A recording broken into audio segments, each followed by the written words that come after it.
On with Matt and Mandisa. Hello. Hi. Hi, I'm here. Are you there? We Yes, are. we are. What have you got for us? All right, great. So I'm calling because I had a question.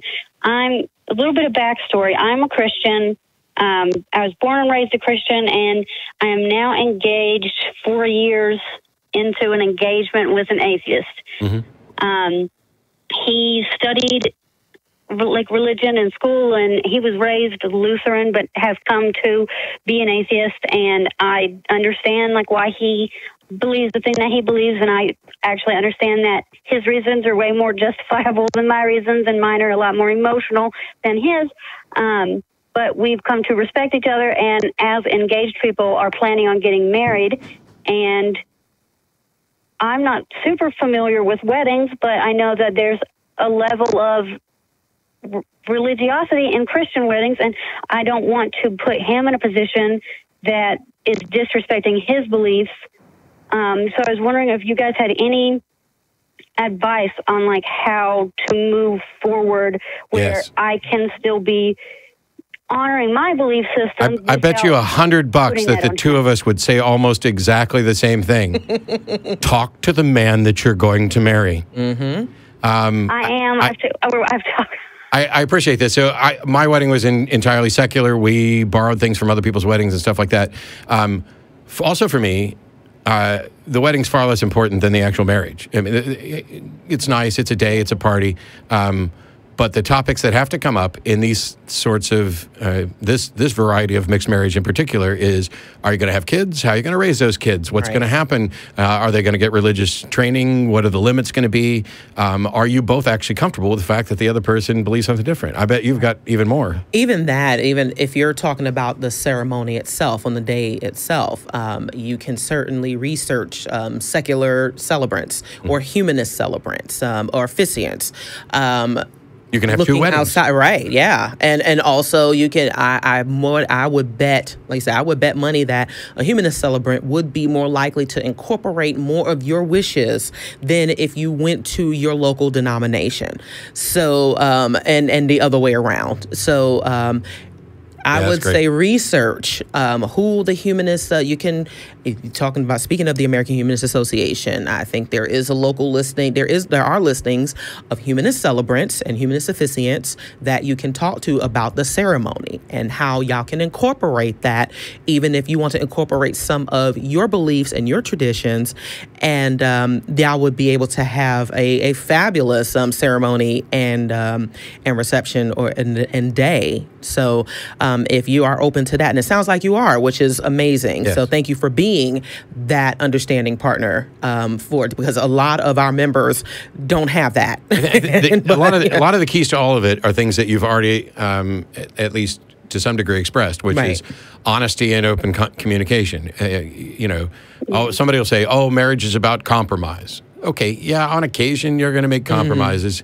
I preferred to kind of look at it more as a blending. There are things that I sacrificed and things that my wife sacrificed. And by the way, I'm no expert. I'm in the middle of divorce right now for reasons that have nothing to do. With my husband for a total of 22 years, married for 10, and together for a total, and we still don't have it right. I mean, it has been a lot of trial and error, and also the communication there. And so, yes. Don't buy into the fantasy thing that there's a soulmate and one person's going to completely fulfill and everything's going to be perfect and it's all going to work out.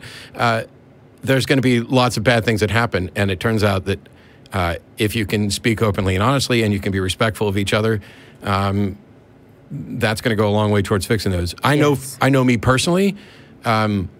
I don't think I could be married to someone who actually believes in a God, not because I have family members and friends and people who I genuinely love and will spend loads of time with who have a belief in a God. It's, for me personally, there's something about the thought processes and the interests and the way people evaluate things where I know, for me, not for everybody else, that would be a conflict more often than not. And it doesn't mean that, you know, I can't have one, and I do have wonderful people in my life who don't believe the same things I do. It'd probably be boring to have somebody who just agrees with you on everything. Yeah. Right. So I think you're doing the right things. Talk to them. Definitely. I love Mandisa's advice because I can tell you with confidence she's right that a humanist celebrant is going to be more willing to incorporate religious elements in this process than most ministers would be to incorporate secular elements. Yes, and thank you, and I will look into that. We do a lot of talking, obviously, for over the past 4 years of having been together, and my family, I'm in Connecticut now, is what it says on the screen, but I don't know if you can tell from the accent that I was raised in the Deep South. I'm from Georgia, and my family has some problems with him. My grandmother slipped him a giant leather-bound Bible with lots of maps for Christmas in secret. Awesome. Give your grandma my address because mine's worn out and I need a new one. Yeah, he said he would keep it for reference, and he put it next to his Christopher Hitchens book. So that's nice. Great. This is perfect, Mom. This is really not working out. But, like, to me, that was very disrespectful, and I was upset with her for doing this.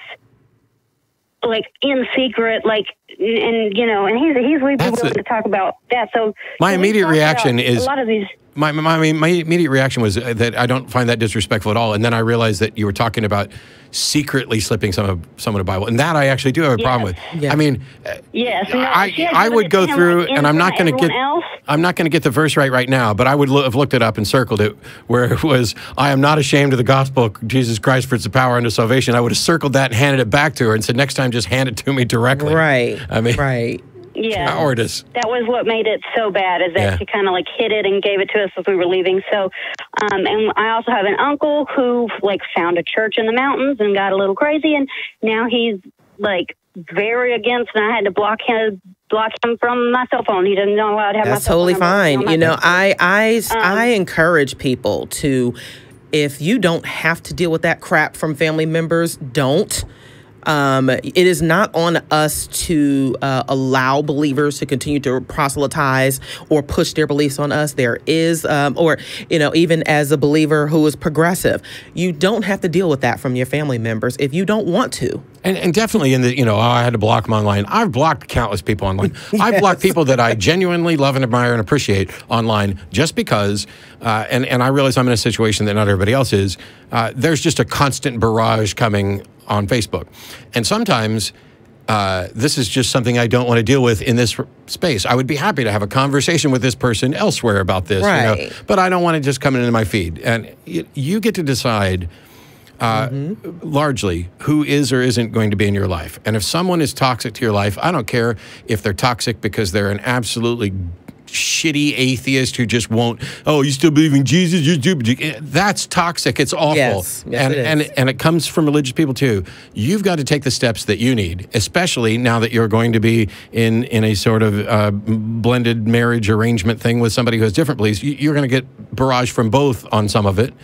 And the best thing for you guys in your relationship is to decide what your boundaries are.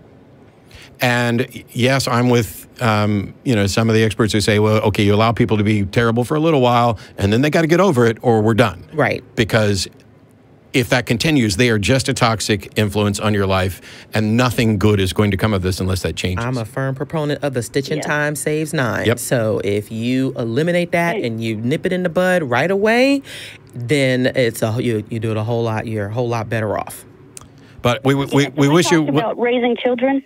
Yeah. And we talked about raising children, and we both want to wait until like the age of reason to be like exposing them to beliefs and not indoctrination them. Because what makes this an extra special relationship is I actually have a form of OCD that is full-fledged obsessive compulsive disorder, specifically around religious perfection and fear of condemnation, called scrupulosity. Okay. So now my mental health is all tangled up in it. Yeah. And so that's kind of where we're at now, is where like even the things that I believe, like that I want in my wedding, sometimes are things that are different than the things that would trigger my OCD about my wedding. And so he's very patient and understanding, and really I'm not sure why he does it, but He loves you. Right. We almost said that at the same time. Love is stupid and irrational, and yet it's also one of the most wonderful things ever. Love will make you do just the most batshit crazy stuff, and nobody should feel bad about it. Right, but it's also good we're that not robots. you are taking you're taking the steps to rectify that, which is a really, really good thing. We wish more people would do that in their lives, because when we realize that people love us and they are willing to stick through these things with us, we have a responsibility to make sure that we don't abuse that love and we don't abuse that support. And so it is, reciprocation is very, very much a factor in relationships. And like you said, and if you're not capable of that, right, be honest. that doesn't, you know, you're not terrible, you're not garbage, Right. but you have to own that. Yes. And I'm not talking to you specifically. I'm just speaking in broad terms. This thing that we touched on earlier about being able to take personal accountability for your actions, to own up to your mistakes, to apologize, and to learn to apologize correctly. You know, I understand that I have done something that has wronged you. I actually am very sorry that it happened, and I'm going to take steps to make sure that this doesn't happen again. Right. I'm going to do something to try to change my behavior. I may not succeed. I may not succeed the first time, but there will always be effort. And if that type of apology is just lip service that's not followed by any effort, then the problem is on you. This notion that we're expecting perfection. I see this in a lot of arguments. People are like, you know, the hashtag not all blah, blah, blah. Is basically saying, oh, you're expecting me to be perfect. No, I'm not expecting you to be perfect. I'm expecting you to be aware that you are not perfect. Right, and that's own your the shit. difference. Own it. Yeah. On that note, we got to let you go. We're running close on time here, and I want to try to get to a couple others. But good luck, and feel free to touch base and let us know what you decided, how you decided to do the wedding. It could be beneficial for other people who are in that situation. Thank you, Kayla. Awesome. Thank you guys so much. Thanks. Let's see. Oh, we lost a couple here.